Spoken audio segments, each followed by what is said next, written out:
Brought to you by TechnoSpark 20 series smartphones. I'm superhuman. हम ये शपथ लेते हैं अब की बार चुनाव में इस पार्टी को हराने का काम करेंगे। जय हिंद, जय भारत, जय भवानी, जय भैरव बाबा की। पहले राजस्थान, फिर गुजरात और अब उत्तर प्रदेश के अमेठी में करणी सेना ने बीजेपी के खिलाफ मोर्चा खोल दिया है। श्री राजपूत करणी सेना के राष्ट्रीय अध्यक्ष महिपाल सिंह मकराना अपने लोगों को लेकर अमेठी में डटे हैं और वहां लोगों को ये शपथ दिला रहे हैं कि इस बार के चुनाव में बीजेपी को वोट कतई मत देना। अब की बार मुंह तोड़ जवाब देने का समय आ गया है। माँ भगवती कसम खाकर हम ये शपथ लेते हैं अब की बार चुनाव में इस पार्टी को हराने का काम करेंगे। जय हिंद, जय भारत, जय भवानी, जय भैरव बाबा की। महिपाल सिंह मकराना की अमेठी में मौजूदगी है। राजस्थान के पूर्व सीएम अशोक गहलोत भी अमेठी के चुनाव प्रभारी हैं। ऐसे में अब सोशल मीडिया पर ऐसी चर्चा होने लगी है कि बीजेपी को हराने के लिए अशोक गहलोत करणी सेना वालों को अपने साथ लेकर पहुंच गए हैं। महिपाल सिंह मकराना अब खुलकर बीजेपी की खिलाफत कर रहे हैं। उनका आरोप है कि बीजेपी की सरकार राजपूतों को साइडलाइन करने का काम कर रही है। पूरे देश में अभी एक आवाज उठी महिला सम्मान की। पुरुषोत्तम रूपाला एक सांसद का टिकठाक थी भारतीय जनता पार्टी का राजकोट का। भारतीय जनता पार्टी ने राजकोट से सांसद की टिकट दी। टिप्पणी करता है क्षत्रियाणियों पे, क्षत्रिय महिलाओं पर। टिप्पणी क्या है कि महिलाओं का संबंध था अंग्रेजों से, रोटी बेटी का रिश्ता था और राजपूत राजा, राजपूत लोग अंग्रेजों के चरणों में गिरे रहते थे। उन्होंने अपना धर्म बेच दिया। ये उनकी टिप्पणी थी। हमने मांग करी गुजरात में कि इनकी टिकट काटी जाए, क्योंकि हर कोई आकर महिलाओं के ऊपर या राजपूत समाज के ऊपर अभद्र टिप्पणी करके चला जाता है और फिर बाद में माफी मांगकर इतिश्री कर लेता है। तो मैं आपके चरणों के माध्यम से बोलना चाह रहा हूँ, हर बार राजपूत ही टारगेट क्यों? क्या राजपूत समाज ने इस देश धर्म के लिए कुछ नहीं किया? क्या राजपूत समाज ने इस राष्ट्रवाद के लिए गर्दनें नहीं कटाई? क्या राजपूत जाति ने, राजपूत राजाओं ने इस अखंड भारत के लिए अपने 564-65 रियासतें नहीं दी? क्या राजपूतों की जो जमीनें गई, राजपूतों की सीलिंग एक्ट में हर एक जागीरें गई, वो क्या काफ़ी नहीं है? कब तक राजपूत को टारगेट किया जाएगा? इस बात को लेकर गुजरात से एक युद्ध का आरंभ हुआ, एक रणनीति का आरंभ हुआ कि कोई भी व्यक्ति जो गलत बोलेगा महिलाओं के खिलाफ, राजपूत के खिलाफ, तो हम लोग उसका विरोध करेंगे जब तक ऐसे लोगों का कहीं ना कहीं राजनीति से सफाया नहीं हो जाता। हम लोगों ने रूपाला का टिकट मांगा, टिकट काटा। कि काटने की हम डिमांड करते हैं। इन लोगों ने टिकट नहीं काटा। क्यों?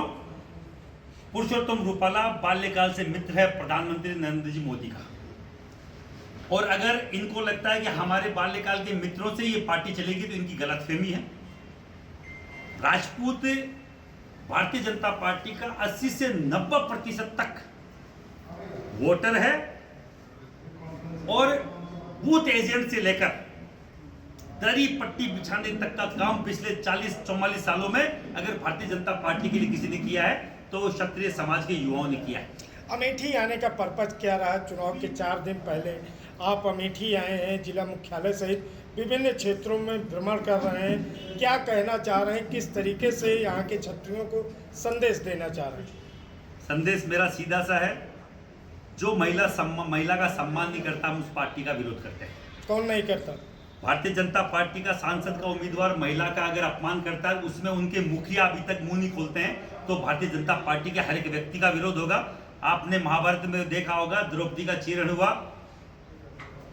कौन कौन चुप रहे और किन किन को भुगतना पड़ा। जो चुप रहेंगे उनको भुगतना पड़ेगा। मुखिया है, उनको बोलना पड़ेगा महिला सम्मान के ऊपर। अगर देश के मुखिया जो प्रधान सेवक हैं, अगर उस पर माफी नहीं मांगते, उस पर कुछ 2 शब्द नहीं बोलते, तो हमें लगता है कि जिस पार्टी को हमने समर्थन दिया है और जड़ खरीद गुलाम की तरह हम लोग जिस पार्टी के लिए अब तक लगे हुए हैं, वो पार्टी अगर हमें केवल और केवल मजदूर समझती है, केवल दरी पट्टी बिछाने वाला एक केवल कारिंदा समझती है, तो उनकी गलतफहमी है।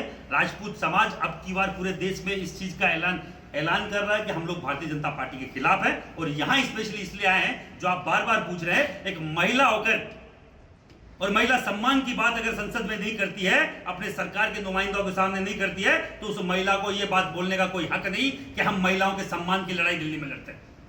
और जिस महिला सम्मान की बात ये स्मृति ईरानी जी यहाँ करती आई है, और जो बार बार आडंबर करती है कि हम महिला सम्मान की बात कर रहे हैं, हम महिलाओं के उत्थान की बात कर रहे हैं, तो क्या राजपूत महिलाएं नहीं है? जिन सत्रानियों ने गर्दन कटवा ली, जिन सत्रानियों ने जोहर कर लिए, वो क्या महिलाएं नहीं है? किस तरीके के दोहरे मापदंड आप अपना रहे हो? और भारतीय जनता पार्टी के हर एक नुमाइंदे से बोलना चाह रहा हूं, यहां हम लोग इसलिए नहीं आ रहे थे कि कहीं ना कहीं योगी आदित्यनाथ के कारण से राजपूत समाज के मन में कहीं ना कहीं एक सॉफ्ट कॉर्नर है, पर जिस तरीके से बाबा योगी आदित्यनाथ को काटने की कोशिश की जा रही है, हमारे वहां वसुंधरा राज्य का सफाया कर दिया गया, हमारे पड़ोसी राज्य में शिवराज सिंह को हटा दिया गया, हमारे हरियाणा में खट्टर साहब को हटा दिया गया, रमन सिंह की क्या हालत करी आप लोगों को मालूम है।